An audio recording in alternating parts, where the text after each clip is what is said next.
I'm Audrey, 27, and I've built my marketing company from scratch after years of hard work. Growing up with a father who vanished after the divorce wasn't easy. Mom and I struggled while he created a picture-perfect new family with his wife and daughter. Now, after years of silence and missed birthdays, guess who called Dad wants me to give my stepsister a job at my company. The audacity still shocks me. Let me know in the comments where you're watching from. Hit subscribe. And stick around to see if family loyalty should trump years of abandonment. My childhood started like many others, a seemingly happy family with summer picnics in the park and Christmas mornings filled with laughter. My parents, Daniel and Marie, appeared to be in love at least through my 8-year-old eyes. We lived in a modest suburban home with a small backyard where Dad built me a treehouse. Those early memories are tinged with golden sunlight in my mind. Though now, I wonder how much of that happiness was real and how much was my childhood imagination filling in the gaps. Everything changed when I was 8. The arguments started small, whispered tensions in the kitchen when they thought I couldn't hear. Then they grew louder, more frequent, until one night, Dad packed a suitcase. He knelt down, promised this wasn't about me, that he would always be my father, that nothing would change between us. A child believes such promises. The divorce was finalized quickly. Mom and I stayed in our house for another 6 months before we couldn't afford it anymore. We downsized to a 2-bedroom apartment across town.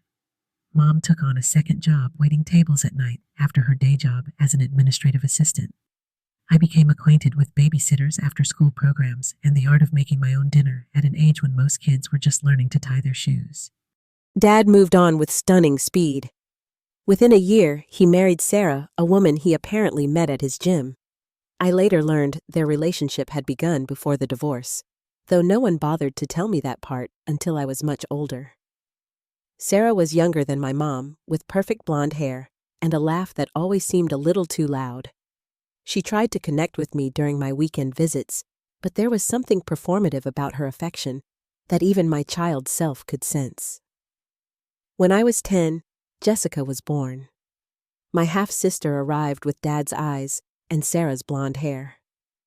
I remember visiting the hospital, standing awkwardly at her crib, while Dad beamed with a pride I didn't recognize from my own childhood. "You're a big sister now, Audrey," he set his hand on my shoulder. "You'll have to help look after Jessie."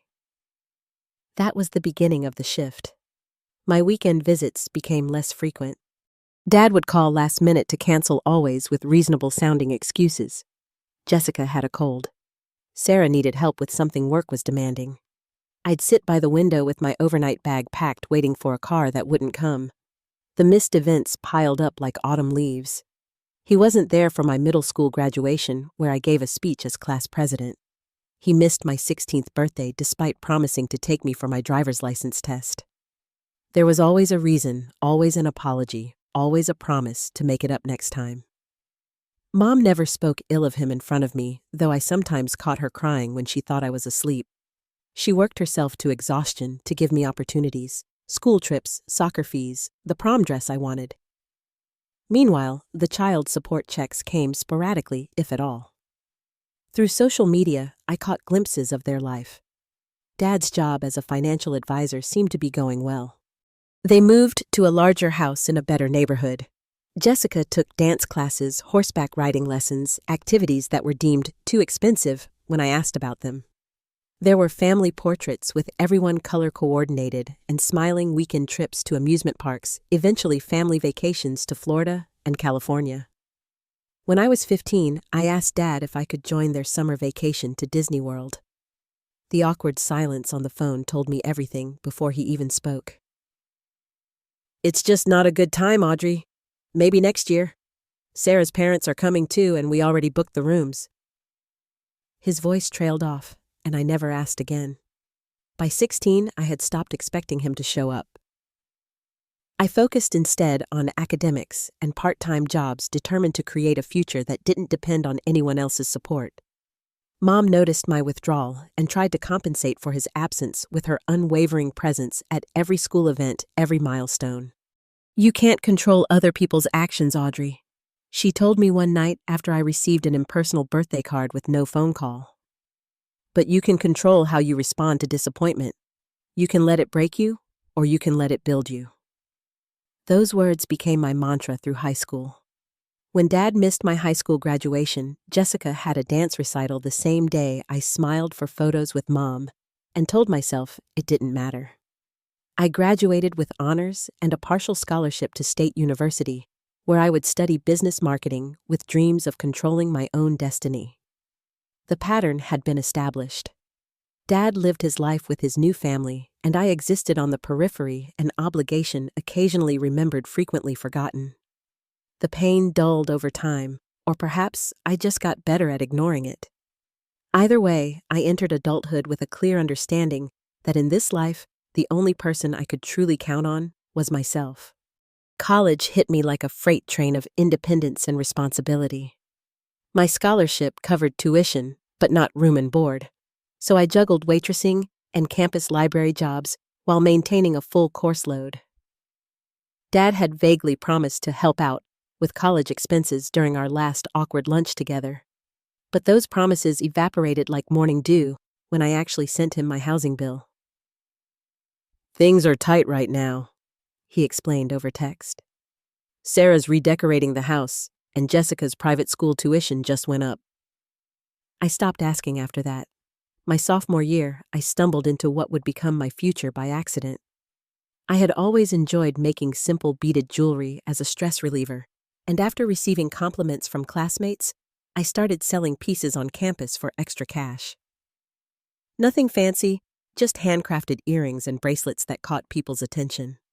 When a local boutique owner spotted my work on a classmate, she offered to stock some pieces in her store. That first small business venture taught me more than my business classes ever could. I learned about profit margins, inventory management, and customer preferences through trial and error. I reinvested every dollar of profit, slowly upgrading my supplies and expanding my designs. By junior year, I had a modest but growing side business. During these years, my contact with Dad dwindled to obligatory holiday texts and the occasional birthday call that always felt rushed, as if I were an item on his to-do list being hastily checked off. I saw posts of Jessica's sweet 16 party, an elaborate affair with a hired band and professional photographer. I remembered my own 16th birthday celebrated with Mom and 2 friends at the local pizza place. The contrast stung, but I channeled that hurt into determination. My marketing classes gave me ideas for promoting my jewelry business online. I built a simple website, learned basic product photography, and opened an online store that slowly gained traction. Between classes, part-time jobs, and my growing business, I barely had time to sleep, but the independence was worth every exhausted morning. Mom worried about me burning out, but she also beamed with pride when I showed her my first month of profit statements. "You're building something real," she said, "something that belongs entirely to you." Graduation arrived with economic storm clouds on the horizon. The financial crisis made job hunting a brutal process, with hundreds of applicants competing for every entry-level position. I went on countless interviews, my portfolio of marketing projects and small business experience in hand, only to receive polite rejections or no response at all. 3 months of job searching drained my savings and tested my resolve. I was staying on a friend's couch, picking up odd jobs, and seriously considering abandoning my business dreams for any steady paycheck. That's when Taylor entered my life. I met Taylor at a networking event I could barely afford to attend. Tall, with an infectious laugh and sharp business instincts, she worked in digital marketing, but wanted to transition into product development. We bonded over cheese cubes and cheap wine, commiserating about the job market. When she saw photos of my jewelry designs, her eyes lit up. "These are amazing," she said, scrolling through my portfolio. "But your website doesn't do them justice. Your photography, your descriptions, they're not telling your story." She looked up at me. "I could help with that. Digital marketing is kind of my thing." That night, over coffee at a 24-hour diner, we sketched out a business plan on napkins. Taylor would handle marketing and website development. I would focus on product design and creation. We would split profits equally after expenses.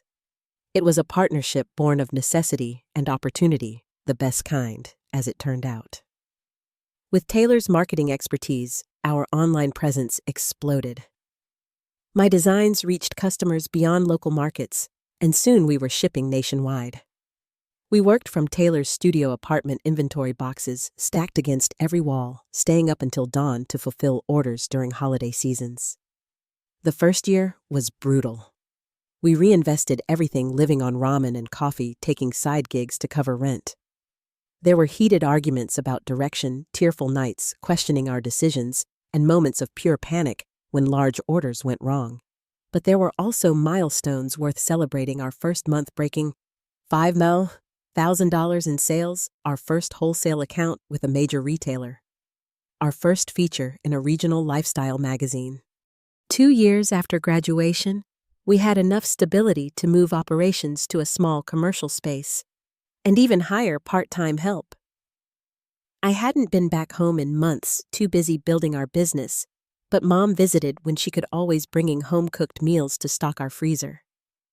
Through occasional social media glimpses, I watched Jessica enter high school, go to homecoming dances, and eventually celebrate her college acceptance to an expensive private university. Dad posted proudly about her achievements: the state tennis championship, her internship at a family friend's company, her high school graduation, where he gave her a car as a gift. I tried not to feel the sting of comparison, but it was impossible not to notice the different trajectories of our lives and the role his support played in hers. When an opportunity arose to expand our business to a larger city with better manufacturing connections, Taylor and I took the leap. Moving meant even less connection to my past, but it also meant growth potential we couldn't ignore. We secured a small business loan, found affordable commercial space, and relocated everything we had built. The gamble paid off. Within a year, our jewelry line expanded to include custom pieces for weddings and special events. We hired 3 full-time employees and established relationships with sustainable material suppliers that improved our product quality while aligning with our values.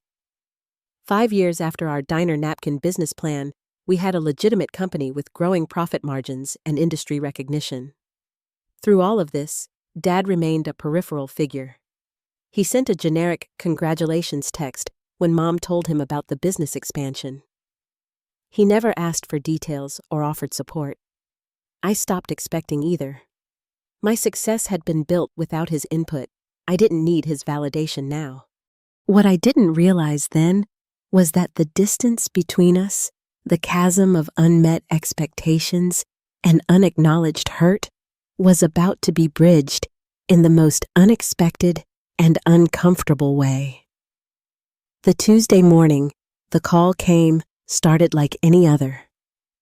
I arrived at our office at 7:30, coffee in hand, ready to review the quarterly sales reports before our team meeting. The spring collection had exceeded projections, and we were finalizing designs for fall. My office overlooked a busy downtown street, a daily reminder of how far we'd come from Taylor's apartment floor. When my phone rang with an unknown number, I almost sent it to voicemail. Client calls were usually scheduled, and spam calls had become increasingly frequent. Something intuition perhaps made me answer. "Hello, Audrey speaking." The pause on the other end lasted just long enough to make me consider hanging up. Then a voice I recognized despite its infrequency in my life. "Audrey, hi, it's Dad."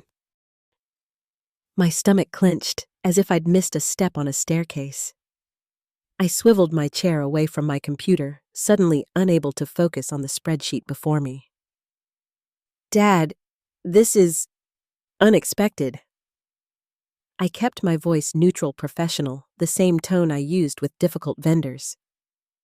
"Yeah, I know it's been a while." He chuckled awkwardly, as though we were old friends who had simply lost touch. "How have you been?" "Fine. Busy with work." I didn't elaborate, didn't ask about him or Sarah or Jessica. Let him do the work for once. Right. Your mother mentioned you have your own business now. Jewelry or something. 5 years of building a company, and he couldn't even remember what we did. I bit back the correction we'd expanded beyond jewelry to accessories and small leather goods years ago.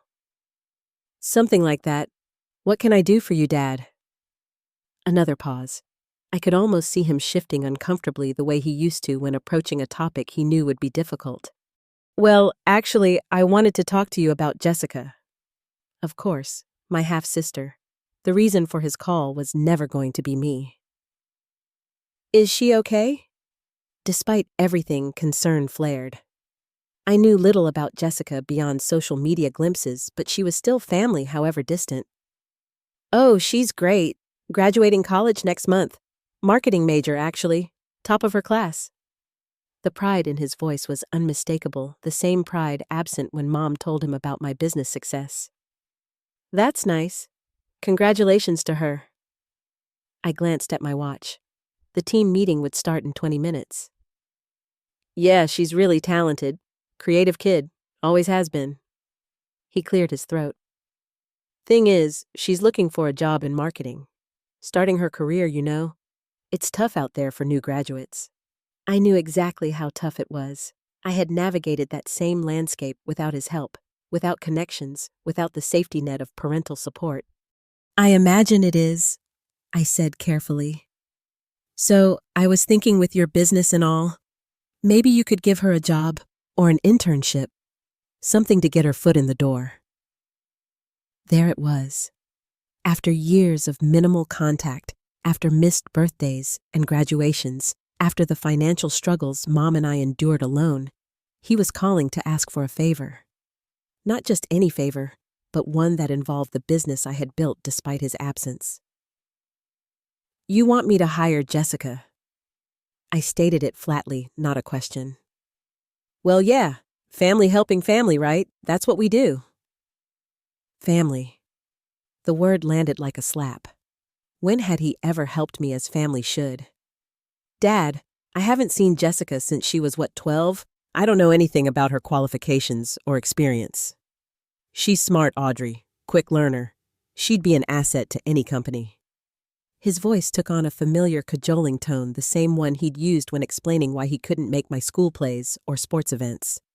It wouldn't have to be anything big to start. Just give her a chance to prove herself. I pinched the bridge of my nose, fighting a sudden headache. We have a hiring process, Dad. Applications interviews. We can't just bring people in because they're related to someone. Come on, Audrey. It's not like I'm asking for much. After everything... I waited for him to finish that sentence. After everything, what everything he'd done for me. The silence stretched as he seemed to realize the weakness of that particular argument. We just got back from Europe, actually. He continued, changing tactics. Jessica's graduation gift. You should have seen her in Paris. She was in heaven. Took amazing photos for her portfolio. Images flashed through my mind, social media posts of the three of them at the Eiffel Tower, Jessica, in a beret, Sarah and Dad smiling with wine glasses in some charming cafe. The family vacation I'd never been invited to join. I remembered when I was 16, saving up from my after-school job to visit New York with the school art club. I'd asked Dad for help with the final $200 I needed for the trip. He'd told me money was tight that month. 2 weeks later, he posted photos of their weekend getaway to a lakeside resort. That sounds nice. I managed my throat tight. Look, Dad, I need to go. I have a meeting. But what about Jessica? Will you at least think about it? I should have said no immediately. Should have reminded him of all the times I'd needed him and he wasn't there. Instead, I found myself saying, I'll think about it. Have her send her resume to our company email. It's on our website. Great, that's my girl. I knew I could count on you. His girl, as if I had ever been that. I need to go, I repeated and hung up before he could say more. I sat staring at my office wall, the quarterly reports forgotten. My hands were shaking slightly, and I clasped them together to still them. The familiar mixture of hope and hurt that characterized my relationship with my father swirled through me. Hope that this contact might lead to something more hurt from the knowledge that I was only worth calling when he needed something. Taylor knocked on my open door, then frowned when she saw my face. "You okay? You look like you've seen a ghost." In some ways I had. The ghost of the father I'd always wanted, the one who never materialized. "My dad called," I said simply. Taylor knew enough of my history to understand the significance. She closed the door and took the seat across from my desk. "What did he want?" I laughed without humor. "To ask if I'd give his precious Jessica a job." I explained the conversation, my voice growing tighter with each detail. By the time I mentioned the Europe trip, Taylor's expression had darkened considerably. "The audacity of that man," she said when I finished. "After everything, to call you out of the blue for a favor without so much as an acknowledgement of his absence from your life." Apparently, blood is thicker than water only when it's convenient for him. "You're not considering it, are you?" Taylor looked concerned. "I don't know." I ran a hand through my hair. "It's not Jessica's fault her father is who he is." "No, but it's not your responsibility to make up for his shortcomings either." Taylor leaned forward. "We have qualified applicants waiting for interviews, people who applied through proper channels." She was right, of course. The logical business decision was clear, but family complications rarely yield to pure logic. I told him I'd think about it, asked for her resume. Taylor nodded slowly. "Okay, think about it, but remember you built this company without his help. You don't owe him anything." The team meeting went by in a blur. I presented the sales figures automatically, my mind still replaying my father's call. After work, I declined Taylor's invitation to dinner and drove home to my quiet apartment. That night, I dug out an old photo album Mom had put together for me when I left for college. There were pictures of me as a toddler on Dad's shoulders elementary school science fairs, with both parents proudly flanking me the last family vacation before the divorce. Then the photos shifted, just Mom and me at middle school graduation, high school prom, college move-in day. I traced a finger over my father's face in one of the early photos.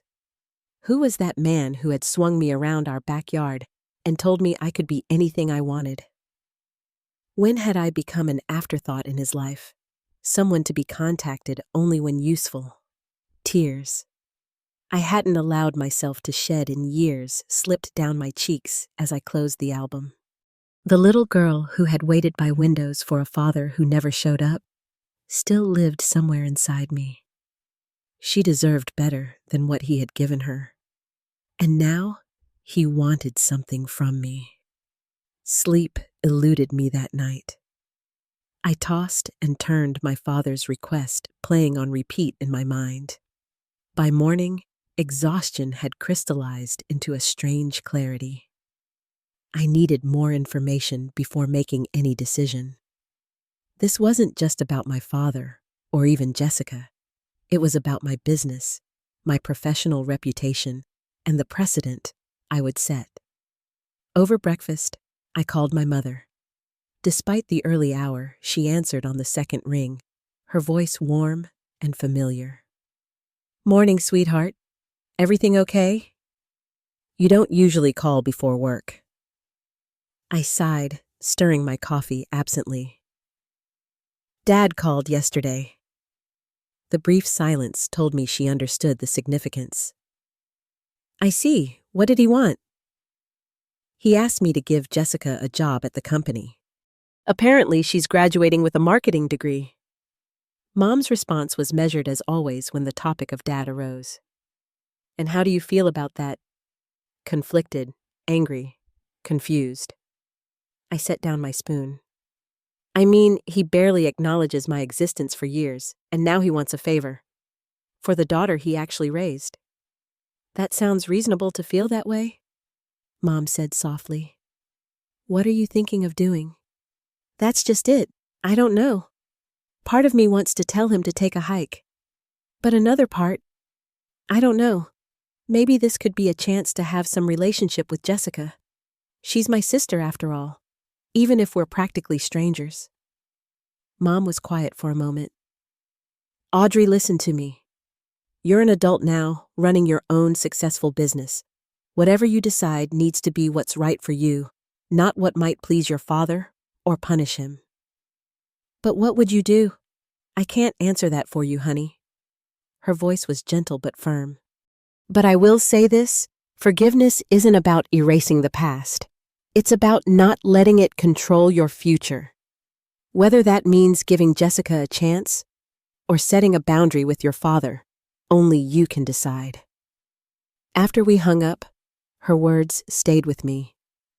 Was I letting my past with Dad control my decision now? Was I punishing Jessica for his failures? Curiosity drove me to my laptop, where I searched for Jessica's social media profiles. Her Instagram was filled with beautifully composed photographs, European architecture, candid street scenes, artfully arranged food displays. Her eye for composition was undeniable. Her LinkedIn profile showed her marketing degree from a prestigious private university, along with internships at a family friend's real estate company and her university's alumni office. Theoretical knowledge, but limited practical experience typical for a new graduate. I clicked through to her online portfolio and was surprised by the quality of her work. Her designs were clean and intuitive, her copy engaging without being overwrought. There was genuine talent there, even accounting for the advantages she'd had in education. I sat back, conflicted. If this portfolio had come across my desk from an unknown applicant, I would have been interested enough to schedule an interview. Did Jessica deserve to be rejected solely because of my complicated feelings about our father? My company actually did need marketing help. We were expanding our digital presence, and our current marketing coordinator was overwhelmed. We'd planned to open applications for an assistant position next month. I opened my email and found a message from Jessica, already waiting. The timestamp showed she'd sent it just hours after my conversation with our father. Dear Ms. Hayes, it began formally. My father mentioned he spoke with you about possible marketing positions at your company. I've attached my resume and portfolio for your consideration. While I understand that family connections alone aren't sufficient qualification, I hope you'll consider my application on its merits. I would appreciate any opportunity to discuss how my skills might benefit your team. The professionalism surprised me. No entitlement, no assumption of special treatment. Either she was exceptionally self-aware, or someone had coached her well on business etiquette. I forwarded the email to Melissa, our HR director, with a note. Potential candidate for the marketing assistant position. Family connection, my half-sister, but evaluate objectively. Melissa's response came quickly. We'll review, but we should follow standard protocol. Open position, officially accept other applications, conduct formal interviews. Avoid appearance of nepotism. She was right, of course. Whatever I decided about Jessica, it needed to be above board and fair. I drafted an email to my father explaining this, emphasizing that while Jessica could apply, she would receive no special treatment in the hiring process. His response arrived within minutes. That's unnecessary red tape, Audrey. Just meet with her informally and see if she's a good fit. No need to make this complicated. She's family. The dismissive tone of his message solidified my resolve. I would not circumvent proper procedures, not even for family, especially not for the family that had circumvented me for years. I wrote back firmly, "This is how my business operates, Dad. Professional standards apply to everyone. If Jessica wants to apply when we open the position next week, she's welcome to. She'll be considered fairly alongside other candidates." I copied Jessica on my response and added a note for her. I look forward to seeing your formal application when the position is posted. Your portfolio shows promise. As I prepared for the day ahead, I felt a growing certainty that I was making the right decision. I would maintain professional boundaries while giving Jessica a fair chance. I wouldn't punish her for our father's failings, but I wouldn't compromise my business standards either. The week passed in a blur of activity as we prepared to launch the marketing assistant position. I drafted the job description myself, careful to outline specific qualifications that would attract the right candidates. When the listing went live on Monday, Jessica's application was among the first to arrive. We received 26 applications in total. Melissa and I reviewed them together, selecting 8 candidates for first-round interviews. Jessica's application made the cut on its own merits, her portfolio and academic achievements speaking for themselves. I recused myself from conducting her interview, asking Taylor to take my place to avoid any appearance of bias. The plan was set. Next Tuesday, Jessica would come to our office as one of several candidates, not as my half-sister or as a favor to my father. The weekend before the interviews, I prepared standard questions for all candidates, ensuring the process would be fair and transparent. As I worked, I realized I was actually curious to meet the adult Jessica, to see what kind of person she had become under circumstances so different from my own. The morning of Jessica's interview, I found myself unnecessarily straightening items on my desk, adjusting the angle of my computer monitor, rearranging pins in their holder. The nervousness surprised me. I wasn't even conducting the interview yet. My stomach twisted with anticipation. When our receptionist called to announce Jessica's arrival, I took a deep breath before heading to the waiting area. I had decided to greet her personally before handing her off to Taylor for the formal interview. The young woman who stood as I entered the reception area was both familiar and a stranger. She had our father's eyes, that startling blue that had skipped over me, but her mother's delicate features. Her blonde hair was pulled back in a professional bun, and she wore a well-tailored navy suit that spoke of careful preparation. "Jessica," I said, extending my hand. "I'm Audrey. Thank you for coming in today." Her handshake was firm, but I noticed a slight tremor. She was nervous too. "Thank you for the opportunity," she replied, her voice steadier than her hand. "Your company does amazing work. I've been following your collections for years." That surprised me. I hadn't expected her to be familiar with our products beyond what research she might have done for this interview. "That's kind of you to say. Taylor, my business partner, will be conducting your interview today. I've recused myself to keep the process fair." I gestured toward the conference room where Taylor waited. "She'll be evaluating all candidates with the same criteria." Jessica nodded, a flicker of what might have been relief crossing her face. "I appreciate that. I want to be considered on my own merits." As we walked to the conference room, she added quietly, "I hope this isn't too awkward. I know Dad put you in an uncomfortable position." The acknowledgement caught me off guard. I had expected entitlement, perhaps even resentment, at not receiving special treatment. Instead, she seemed to understand the delicacy of the situation. "It's a unique circumstance," I said carefully. "But we're running a professional hiring process. Your connection to me is irrelevant to whether you're right for the position." I left her with Taylor and returned to my office, forcing myself to focus on other work. An hour later, Taylor texted, "Finished first round. She's actually good. Moving her to second round this afternoon with design challenge."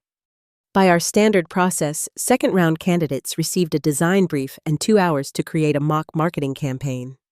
I had approved this brief myself, a challenging but fair assessment of both creativity and technical skills. When Jessica emerged from the second interview room, I happened to be passing through the hallway. Her expression was tired, but satisfied. "How did it go?" I asked, professional courtesy overriding my intention to maintain distance. "It was challenging," she admitted, "but I enjoyed it. Your company creates beautiful products. They practically market themselves." "Nothing markets itself," I replied automatically.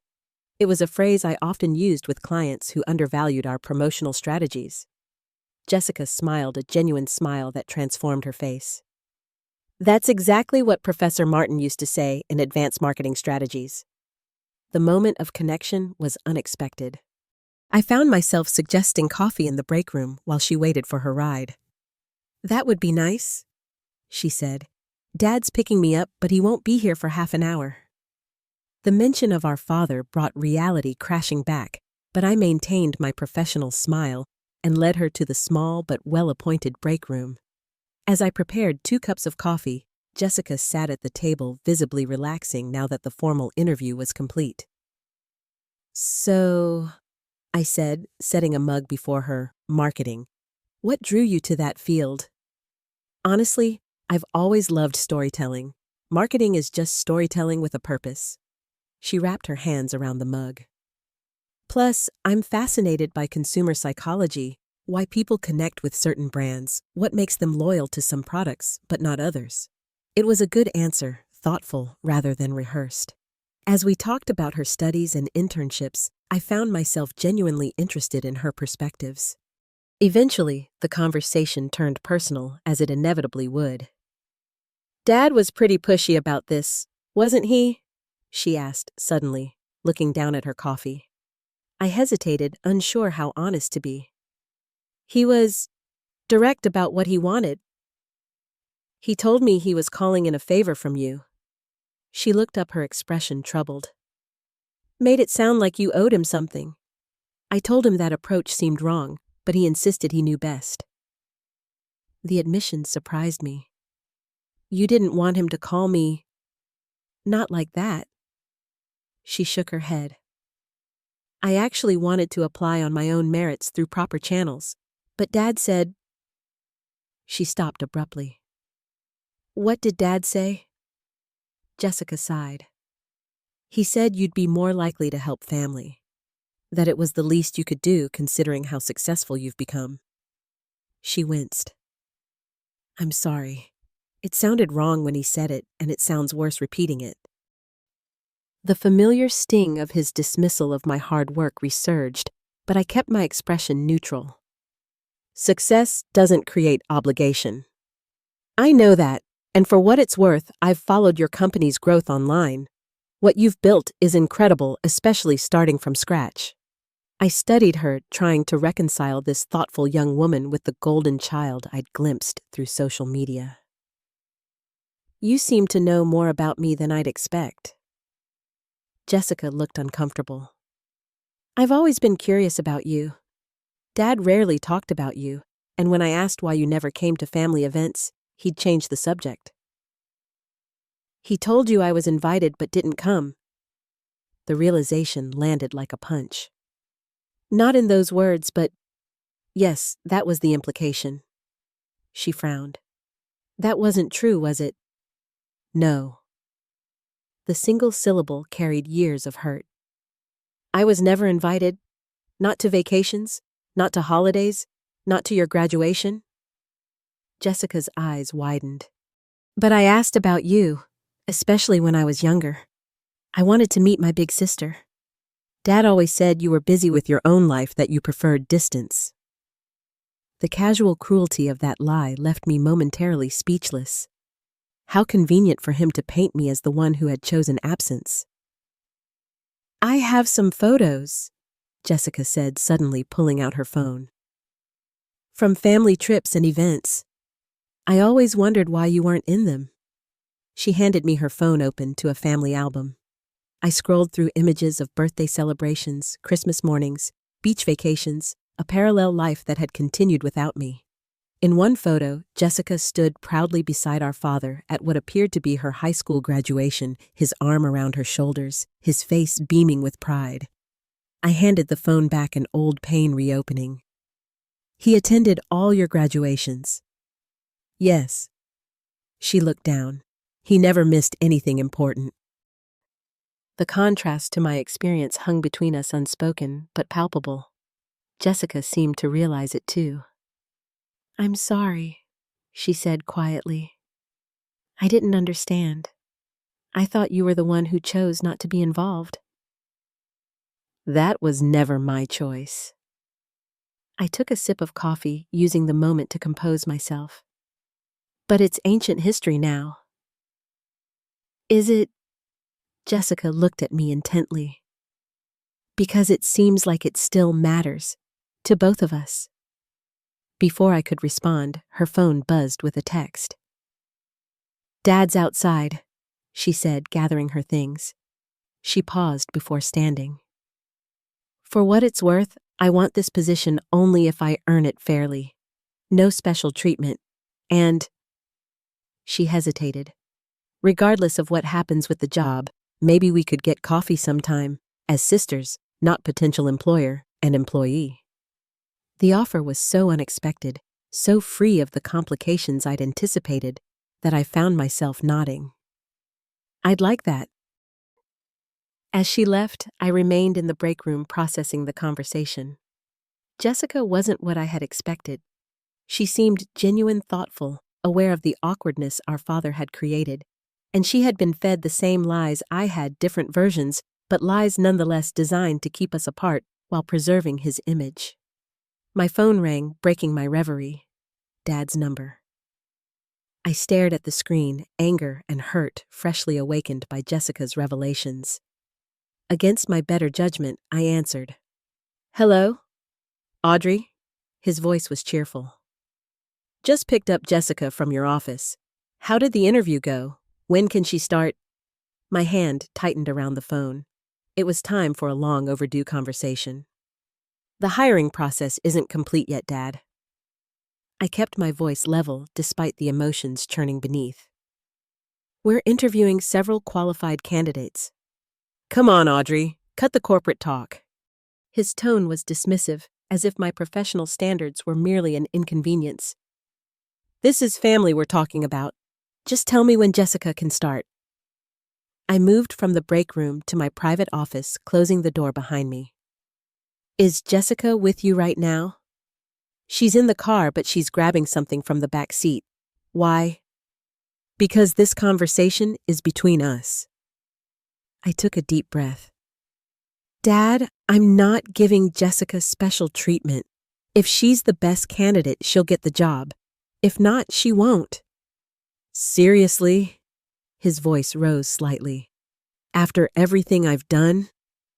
What exactly have you done? The question escaped before I could temper it, years of suppressed hurt fueling my words. What have you done for me that entitles you to ask for favors? The silence that followed told me he hadn't expected this challenge. When he spoke again, his tone was defensive. I'm your father, Audrey. I raised you. For 8 years.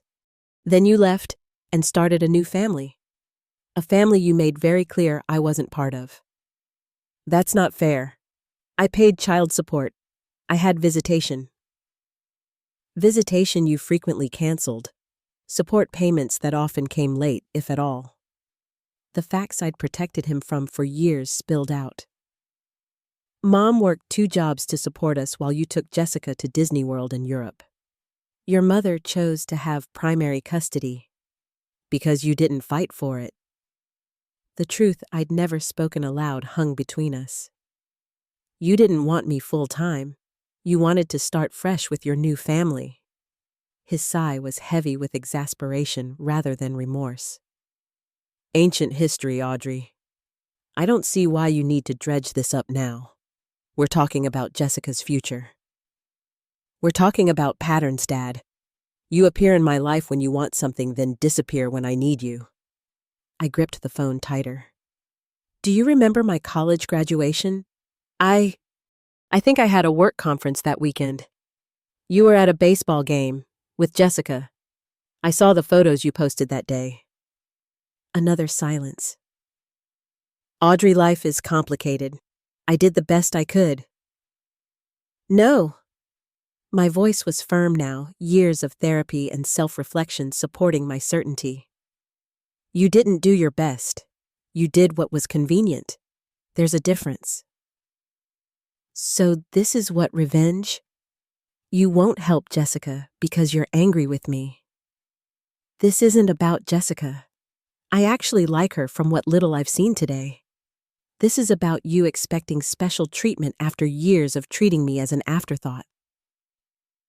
That's not... When was my last birthday, Dad? What? My birthday. When was it? The pause was damning. It's in April, November 12th, the same date for 27 years. I let that sink in. You sent me a text 3 days late last year. It said, "Happy birthday, kiddo," with a cake emoji. I've been busy. You took Jessica to Paris last month. You never missed her birthdays, did you? The defensive edge in his voice sharpened. This is childish, Audrey. Keeping score like this. It's not a score when the tally is this uneven. I rubbed my temple, fighting a growing headache. I built my business without your help. I put myself through college without your support. I created a life that doesn't depend on your approval or assistance. And now you're too important to help your family. His voice turned cold. That's the thanks I get for what? I interrupted, heat rising in my words. For teaching me that I can only count on myself, for showing me exactly how I don't want to treat the people I care about. Yes, thank you for those lessons. They've served me well. If that's how you feel, maybe we shouldn't what, Dad, talk anymore? See each other at holidays? We don't do those things anyway. The sad truth of our relationship laid bare. You can't threaten to withdraw something you've never given.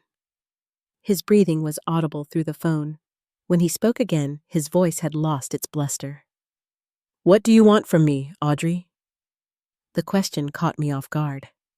What did I want, the father of my childhood, back?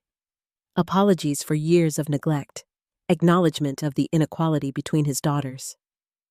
I want you to understand that our relationship, or lack thereof, has consequences. I want you to recognize that you can't disappear from my life for years and then expect favors when it's convenient for you. I paused, gathering my thoughts. And I want you to know that despite everything, I'm willing to have a relationship with you. A real one. But it has to be built on honesty and respect, not manipulation and convenience. And Jessica, will you help her? Even now, his concern was for Jessica first. Some patterns never changed. As I said, if she's the best candidate for the position, she'll get it. Her connection to you won't help or hurt her chances. I kept my voice professional, detached. That's the most fair approach for everyone, including her. I suppose I should be grateful for that much, he said, sarcasm edging his words. You should be proud that she wants to succeed on her own merits. I softened slightly. She told me she didn't want special treatment. That says a lot about her character. The call fell silent again, this time stretching uncomfortably. Finally, he sighed. I need to go. Jessica's waiting. Goodbye, Dad. After hanging up, I sat at my desk, emotionally drained, but strangely light. For the first time, I had spoken my truth to my father without filtering it through the desire to please him or earn his approval. It hadn't gone perfectly, but it had been authentic. Taylor knocked on my door, concern evident in her expression. You okay? You look like you've been through the ringer. I just had a very overdue conversation with my father. She sat across from me. How did that go? About as well as you'd expect. I managed a small smile. But I said things I've needed to say for years. That's something. And Jessica, what did you think of her? I considered the question carefully. She's not what I expected. She seems genuine and talented, actually. She is, Taylor confirmed. Her portfolio is strong, and she handled the design challenge well. Not perfectly, but with creativity and insight. So, she's a legitimate contender for the position. Based on today's performance, yes, she's in our top 3. Taylor studied me. Would you be okay with that, working with her if she gets the job? It was a fair question. Could I separate my complicated feelings about my father from a professional relationship with Jessica? I think so, I said slowly. She shouldn't pay for his failings, and maybe— I hesitated, the thought forming as I spoke it. Maybe this could be a chance to know the sister I never really had. Taylor nodded, understanding in her eyes. Just be careful. Family complications can get messy fast. That evening, I called my mother and told her everything: the interview with Jessica, the confrontation with Dad, the unexpected possibility of building a relationship with my half-sister. I'm proud of you, she said warmly. It takes courage to speak your truth after staying silent for so long. I'm not sure it changed anything with him.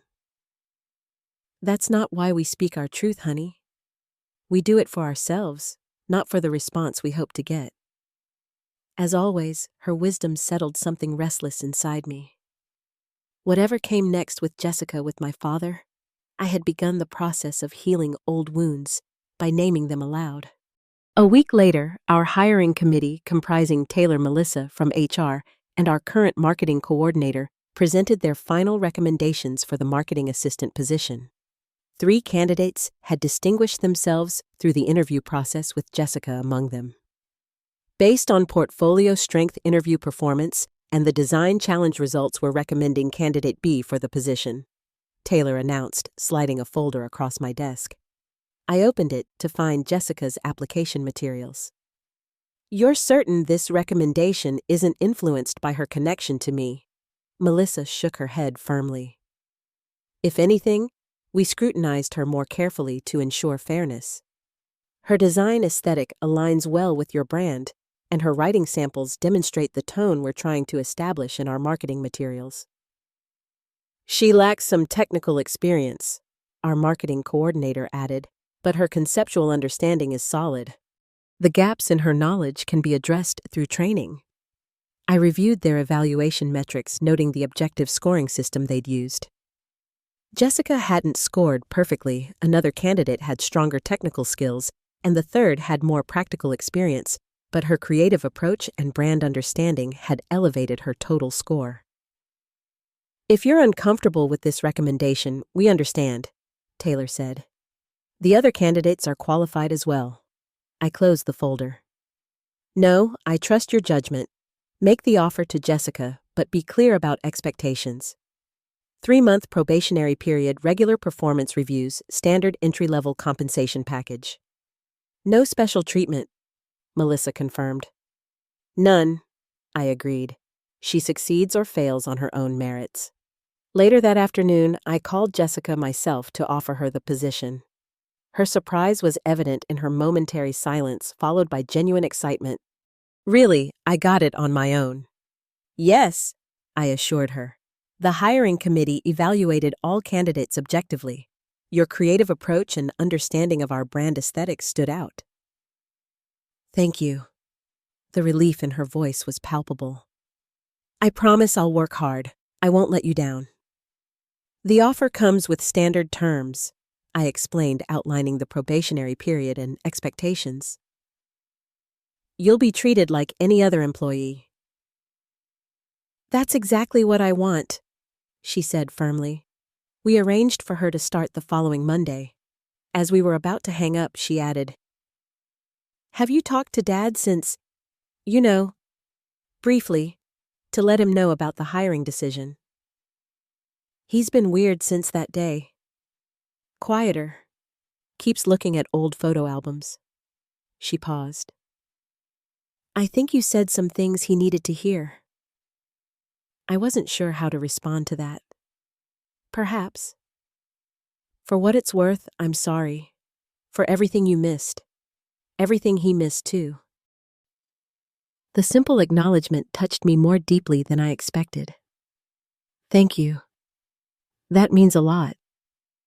After we hung up, I felt a strange mixture of professional satisfaction and personal apprehension. Working with Jessica would inevitably complicate my carefully constructed boundaries with my father. But it might also offer something I'd never expected: a chance to know the sister who had grown up in the shadow of my absence, just as I had grown up in the shadow of hers. True to his pattern, my father called that evening. I braced myself for gloating or entitlement. "Audrey?" His voice was unusually subdued. "Jessica told me she got the job. Thank you." "She earned it," I replied automatically. "Her work impressed our team. Still, I appreciate you giving her the opportunity." Something in his tone gave me pause. The bombast was missing, replaced by what almost sounded like genuine gratitude.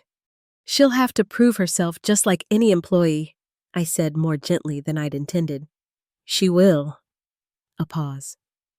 "Listen, Audrey, I've been thinking about what you said. About everything." I waited, not trusting myself to speak. "I wasn't the father you deserved." The words came slowly, as if extracted painfully from some deep place. "I could give you 1,000 reasons why, but they'd all just be excuses." I sank into my couch, unprepared for this turn. "I missed so much of your life," he continued. "Your graduations, your achievements, watching you become this incredibly capable woman who built a business from nothing." Another pause. "That was my loss. I see that now."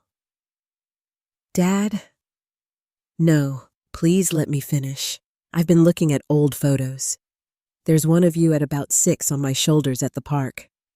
You're laughing, head thrown back, completely trusting that I wouldn't let you fall." His voice thickened. "I did let you fall, didn't I? Not physically, but in every other way that matters." The image he described was vivid in my memory too, one of those golden moments before everything fractured. "It wasn't all bad," I offered, surprising myself with the concession. "But it wasn't good enough. Not nearly." He cleared his throat. "I can't change the past, but I'd like, if you're willing, to try to be better going forward." Hope flickered dangerously. How many times had I imagined a conversation like this? How many disappointments had followed similar promises? "I've heard promises before," I said cautiously. "I know, and I've broken them. I don't expect you to trust me now." The honesty was disarming. "But maybe we could start small. Coffee sometime, just to talk." I considered his offer, weighing history against possibility. "I think I'd like that," I said finally. "No promises beyond that, but coffee seems like a place to start." "Thank you." The relief in his voice was audible. "And Audrey, I'm proud of you. I should have told you that years ago, but I'm telling you now. What you've built, who you've become, it's remarkable." After we hung up, I sat in the quiet of my apartment, processing the unexpected turn of events. One phone call couldn't erase decades of hurt. One apology couldn't heal years of absence. But it was a beginning, fragile and uncertain, but real. Jessica started work the following Monday, approaching her role with enthusiasm and humility. She asked thoughtful questions, accepted feedback graciously, and stayed late to complete projects. Our professional relationship developed smoothly with clear boundaries and expectations. More surprising was the personal connection that began to form between us. We started with occasional lunch breaks, sharing carefully neutral stories about our lives. Gradually, these conversations deepened into more meaningful exchanges. I learned about her childhood dreams, her struggles with our father's expectations, her mother's protective instincts toward her. She heard about my journey building the business, my close relationship with my mother, the resilience I'd developed through necessity. 3 weeks into her employment, we had our first dinner outside of work, a deliberate step toward building a relationship independent of our professional connection. Over pasta at a quiet restaurant, Jessica asked the question that had clearly been on her mind. "Do you think you'll ever forgive him? Really forgive him, I mean." I considered this as I twirled spaghetti around my fork. "I'm working on it. Forgiveness is a process, not an event. And it doesn't mean forgetting or pretending the hurt never happened." He's different since your conversation, she offered. More reflective. He's been asking me about my childhood memories, acknowledging when he made mistakes with me too. This surprised me. He admitted mistakes with you, but you were always the priority. Jessica shook her head. I was the focus, yes, but that created its own problems. The pressure to be perfect, to justify his choices. She set down her fork. Sometimes I wondered if he was trying to prove something through me. Like if I turned out well enough, it would validate his decision to focus on his new family. The insight was startling in its clarity. I never thought of it that way. Neither did I until recently. Talking with you has helped me see our family dynamics more clearly. She smiled slightly. We were both damaged by his choices, just in different ways. 2 months into Jessica's probationary period, she suggested something unexpected, a meeting with our mother. I'd like to meet her, she said during one of our lunch breaks. If that's not too weird, she raised this amazing person across from me. I want to thank her. The request touched me deeply. A week later, I arranged brunch with the 3 of us at my mother's favorite cafe. The meeting could have been awkward, but Mom's natural warmth and Jessica's genuine interest in her created an easy atmosphere. Watching them talk, my mother and the daughter of the woman my father had left her for, was surreal, but somehow healing. You have her determination, Mom told Jessica, nodding toward me. I can see it in how you approach problems, that same focus. Jessica's eyes widened at the comparison. That's the nicest compliment anyone's ever given me. As Jessica's probationary period ended, her performance review confirmed what was already evident: she was an asset to the company. We offered her a permanent position, which she accepted with professional gratitude and personal excitement. My father and I met for coffee 3 times during those months. Our conversations were sometimes strained, sometimes surprisingly comfortable. He asked questions about my life that he'd never bothered to ask before. I shared selected stories, maintaining boundaries while leaving the door open to greater connection. He spoke of regrets without seeking absolution, which made his remorse feel more authentic. During our 3rd meeting, he asked hesitantly about meeting Taylor and seeing our office. I'd like to understand the business you've built, he explained. To see this part of your life I've missed. The request represented a reversal of our usual dynamic, him seeking inclusion in my world, rather than the opposite. I agreed to a brief tour the following week. Watching him walk through our workspace, observing the respect with which my employees greeted me, seeing the physical manifestation of what I'd built without his help. Something shifted in his expression. Pride mixed with regret, admiration with loss. This is extraordinary, Audrey, he said quietly as we stood in my office overlooking the city. Truly extraordinary. Thank you. I accepted his praise without diminishing it or myself. Jessica thrived in her role, eventually developing a social media campaign that increased our engagement metrics by 40%. When she presented the results at our quarterly meeting, her professionalism and creativity shone. The team's positive response was genuine, unrelated to her connection to me. 6 months after Jessica joined the company, she and I planned a weekend trip to a coastal town known for its art galleries and beaches.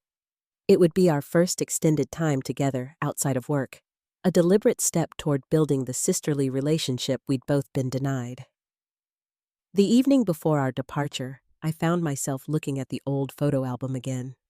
The pictures told a story of fracture and absence of parallel lives that should have intersected, but rarely did.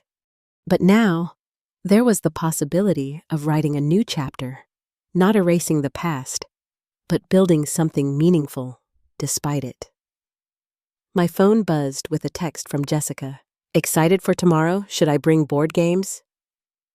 I remember you mentioned liking Scrabble. The simple thoughtfulness of remembering such a detail warmed me. I texted back, definitely. I warn you though, I play to win. Her response came quickly. Wouldn't expect anything less from my sister. My sister. The words that had once represented loss now held promise. Not the relationship we should have had all along, but one we were consciously creating now on our own terms. The journey from abandonment to this moment hadn't been linear. The hurt hadn't magically disappeared. The past couldn't be undone. But the future remained unwritten, full of possibilities neither of us had imagined when my father made that fateful call. Sometimes the family we need isn't the one we're born into or the one chosen for us. It's the one we deliberately build through honesty, boundaries, and the courage to begin again. Looking back at the past year, I'm amazed by how much has changed.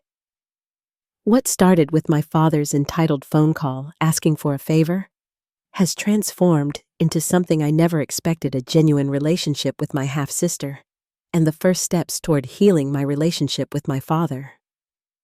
Those first weeks after Jessica joined the company were challenging.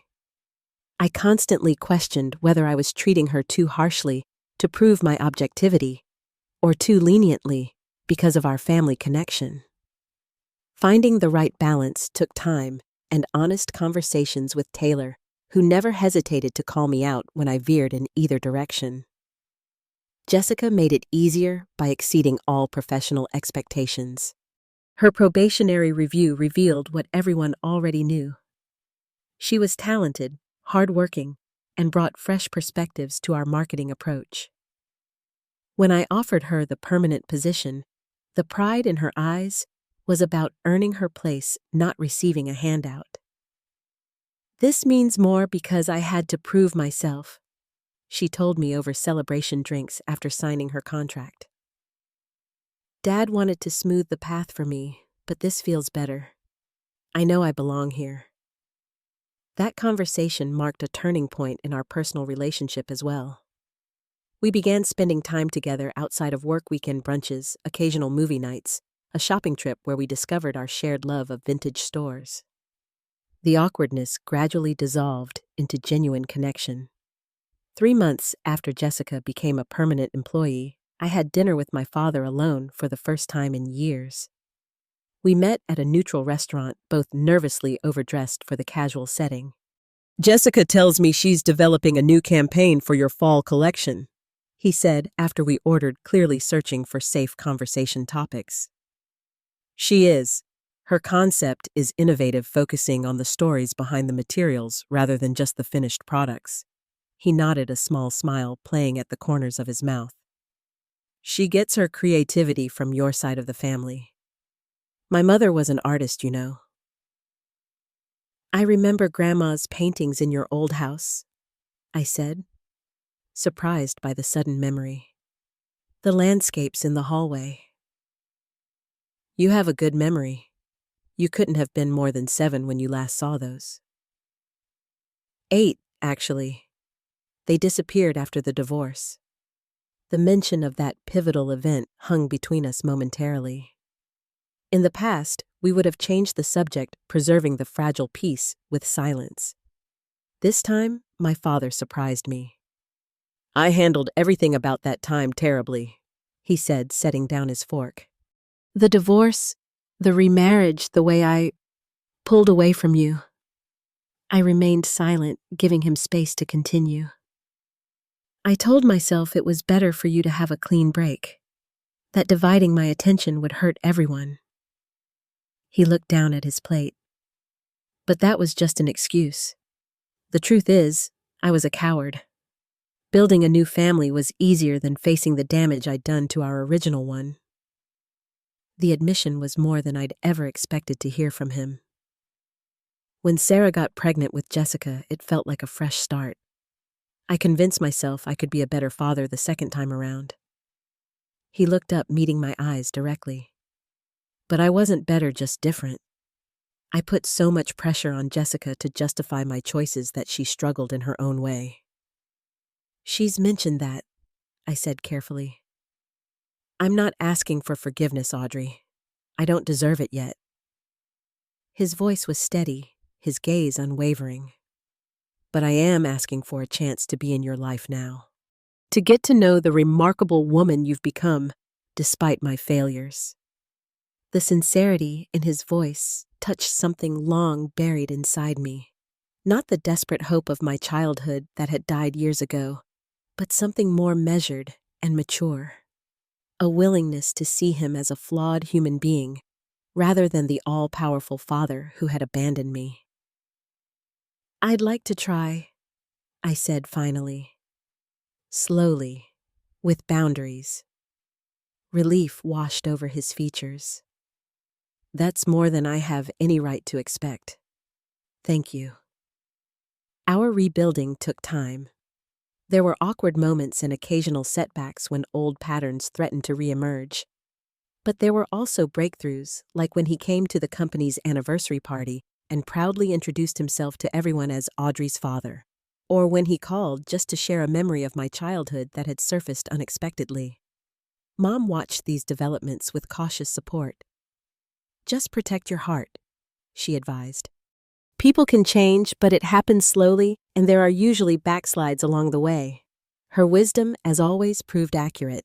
There were moments when my father slipped into old habits, canceling plans last minute, making thoughtless comments that revealed lingering blind spots. But unlike before, he now recognized these failures and took responsibility for them without prompting. The real surprise of this journey was my relationship with Jessica. What began as a professional connection evolved into a genuine sisterhood. We discovered shared traits. Neither of us had expected the same terrible singing voice, an identical laugh that sometimes confused colleagues on conference calls, similar reactions to stress that Taylor found endlessly amusing. "You two are definitely related," she commented after watching us both organize our desks in the exact same way before a big presentation. Nature over nurture in full effect. 6 months into our dual relationship as colleagues and sisters, Jessica suggested something unexpected during one of our weekend brunches. "What if we took a vacation together? Just us. A sister trip." The idea was both appealing and nerve-wracking. We'd never spent more than a day together outside of work. "Where were you thinking?" I asked, intrigued despite my reservations. "The coast, maybe a long weekend at a beach house." She looked down at her coffee, suddenly uncertain. "Or is that too much too soon?" I thought about all the family vacations I'd missed, all the memories never made. "No, it's not too soon. I think it's a perfect idea." We rented a small cottage overlooking the ocean for 4 days. The first evening was slightly awkward, our rhythms didn't automatically align, and we discovered small incompatibilities. She was a morning person. I preferred late nights. She loved seafood. I was allergic to shellfish. But by the second day, we'd found a comfortable balance. We spent mornings walking the beach, afternoons exploring local shops, evenings playing board games on the deck as the sun set over the water. During these relaxed moments, our conversations deepened.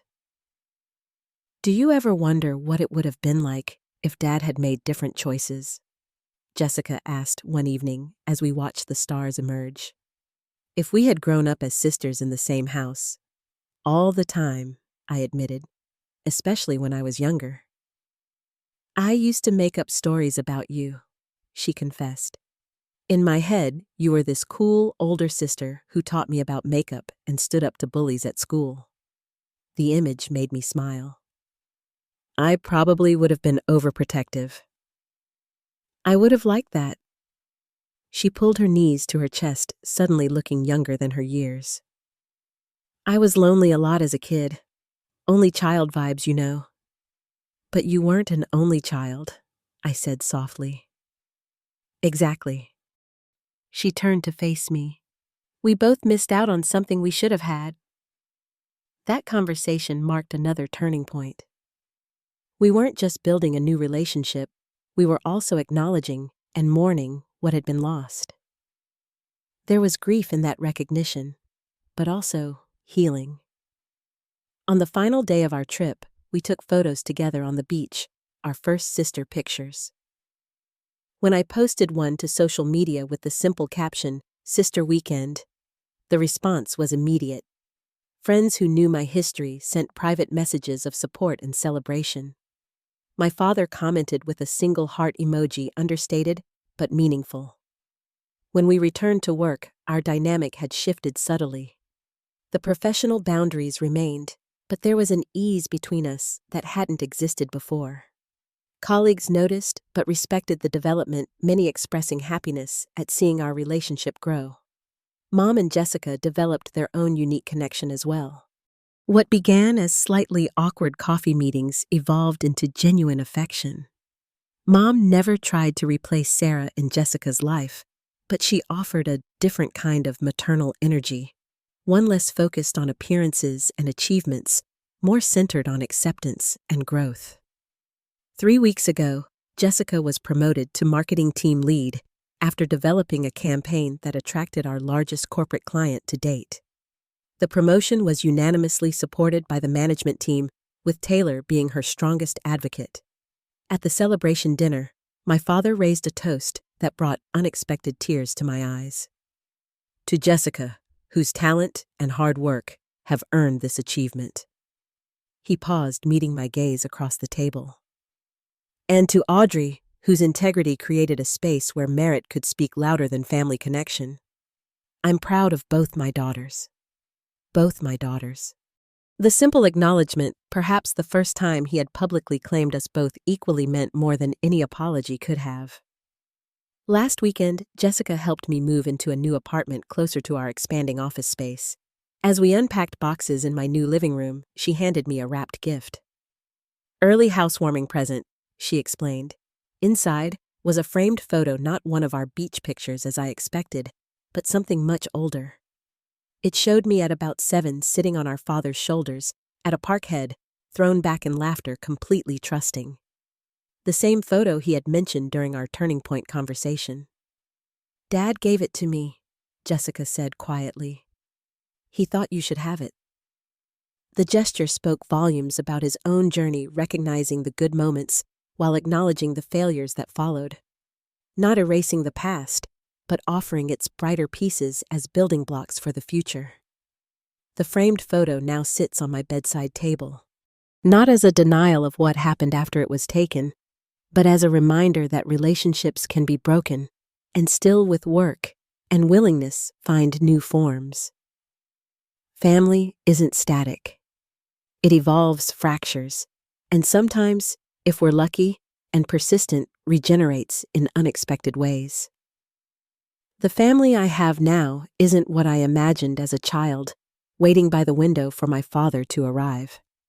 It's more complex, more honest, and in many ways more meaningful because it's been consciously created rather than simply inherited. I still maintain boundaries with my father. I still feel twinges of old pain when certain topics arise. But I'm no longer defined by his absence or approval. I've built a life, a business, and now a relationship with my sister that stands independent of his influence. If you're struggling with family wounds that seem impossible to heal, I hope my story offers some perspective. Healing doesn't always look like perfect reconciliation.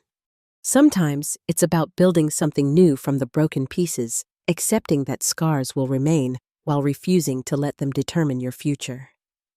Have you experienced family reconciliation or built relationships with siblings later in life? Share your stories in the comments below. If this resonated with you, please hit the like button and subscribe for more real-life journeys. Family healing is rarely a straight path. It helps to know we're not walking it alone. Thank you for listening. And remember, the most beautiful families are often the ones we actively create, not just the ones we're born into.